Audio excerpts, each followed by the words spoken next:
Thank you very much. I'm delighted to be here with my good friend Bill Shuster.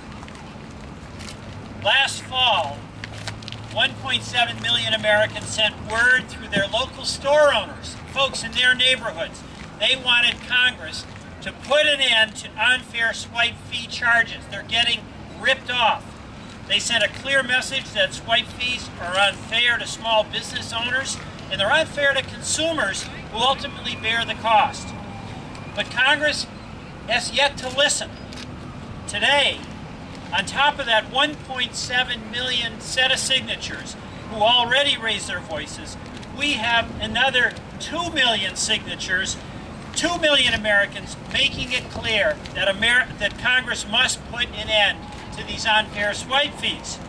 They are saying enough.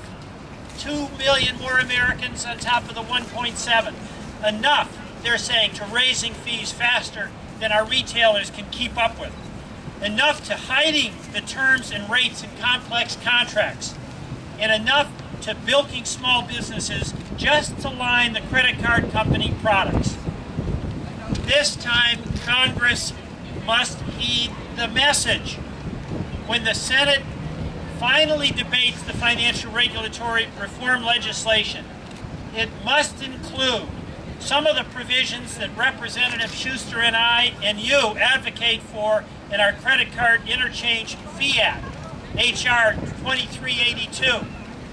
The Senate must listen to 3.7 million Americans by increasing disclosure, increasing transparency, and most importantly, increasing competition. And in addition to the provisions already outlined, I will soon be introducing legislation that will ensure debit cards will follow the same rules as checks. When you write a $100 paper check to someone, they receive $100.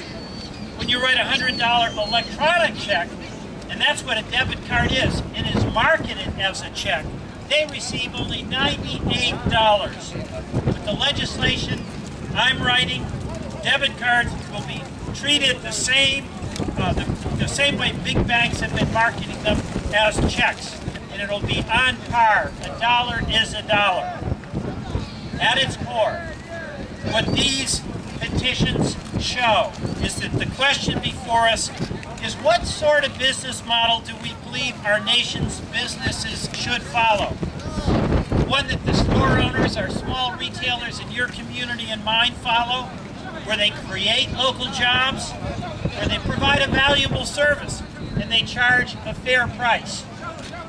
Or the model that's followed by the big banks and credit card companies, charging unreasonable fees for necessary services and finding a way to charge every participant in a transaction. Thanks to you, 3.7 million Americans today are sending a strong message that the first model, your model, is the way we do business in America. And now I want to introduce my good friend, a leader for fairness for our local retailers, Congressman Bill Shuster of Pennsylvania. Thank you, Peter, and thank you so much for your leadership on this issue. It is extremely important, as Peter has said, that we increase competition and transparency and eliminate these unfair swipe fees that are occurring across America. And as Peter pointed out, there's over 3 million people have signed a petition, and there'll be millions and millions of more Americans that want to see us act to help level the playing field between consumers and small business and credit card companies by requiring greater transparency and prohibiting these unfair swipe fees.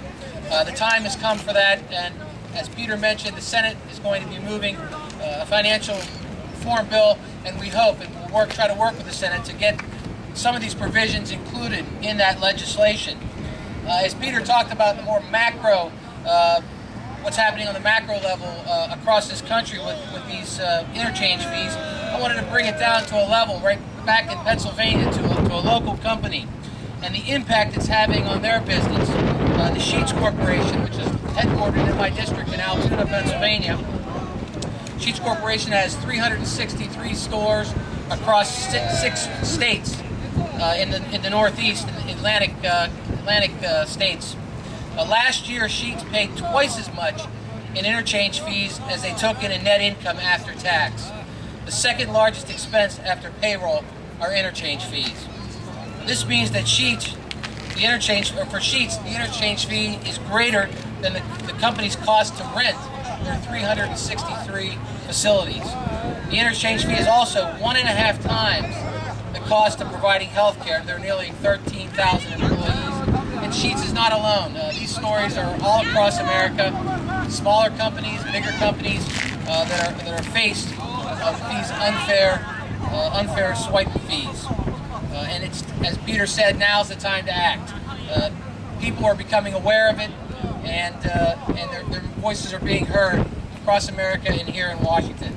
So it's my hope that Congress will consider the merits of the legislation that Peter and I introduced, and that we can again bring competition, transparency, and simplicity and fairness when it comes to the issues of interchange fees. But thank all of you for being here today, and again, Peter, thank you for your leadership on our bill. Thank you.